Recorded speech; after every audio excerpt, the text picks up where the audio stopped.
Here we are in the Easter season, in the resurrection time. After the death of our Lord, in his 3 days, our Lord rises, and we are living the resurrection with the apostles through these 40 days to the ascension of our Lord.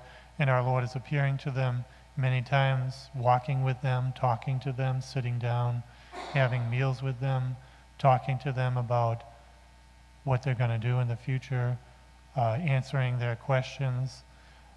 And imagine being one of the apostles, looking at Jesus, seeing his wounds, and here he is talking to them like he was before he died, but with greater gravity, greater seriousness. Our Lord's not, this isn't a joke for our Lord. He appears after them after the resurrection, and they could have had a party after all they went through, and Jesus, here he is alive, and he won the victory of the cross. He sent Satan back down to hell and conquered the world as he said he would, and gives us grace and strength to live the Christian life. And he appears to them in the upper room, says, "Peace be with you." And they're all startled and worried and happy, scared a little bit. What is this? Who is this? And Jesus says, "Peace be with you" again. This is all seriousness. This is all, I did this for a reason. You are involved in the mission that I am accomplishing. You are very much involved. You are going to be the church that I am building. You are the church that I am building. You are to lead everyone to the new religion. This is a new religion built on the past, built on the Jewish faith. And you are very much involved, and you are going to go through very much what I went through. You too are going to share the cross. You too are going to be baptized like I was baptized. And you're going to want to. You're going to want to follow in my footsteps. You're going to set the example for the rest of the church to the end of the ages, to the end of the world. You are going to be the pillars of my church. You're going to lead everyone into the truth. You are going to be the bulwark of truth, this rock-solid truth that everyone can turn to if they want to believe the truth, if they are not going to be led astray by every itchy new idea of the age, of the time, of the culture. No, we're going to hold on to the rock, which is the Catholic Church, built on the apostles and the new apostles that are here today, the bishops and the Pope. We're going to follow their teachings and their guidance to the truth, to a life of holiness through this world, through this journey, the journey of this pilgrimage in this world, to the resurrection, to the ascension, like Jesus. What Jesus did is what we are going to do if we are united to our Lord.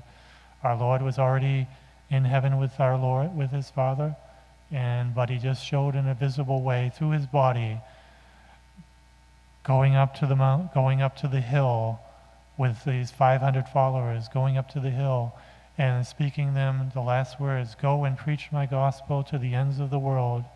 And there he is. He goes rising through the air into the cloud and disappears. And the angels say, "Why are you looking up to Jesus in the sky? He's going to come down the same way he went up at the end of the age, end of the world." And they were filled with exceeding joy when our Lord ascended into heaven. They're filled with exceeding joy. They weren't sad that Jesus is gone. They knew they had the mission. They knew they had to follow the example of our Lord. They knew with great, immense confidence that Jesus was always going to be with them through our life here on earth, through their life here on earth until they died. They were full of confidence. They weren't sad. They were going to fulfill God's will on earth. And we too are not sad. Jesus is always with us in the Eucharist. He's always with us in our soul, in our hearts and soul, in the indwelling of the Holy Trinity.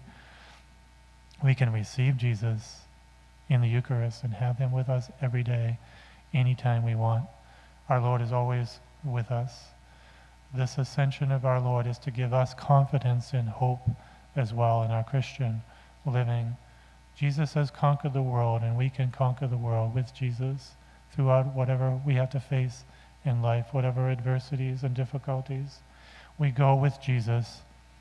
We go with our Lord, with Our Lady on this feast of Our Lady of Fatima, May 13.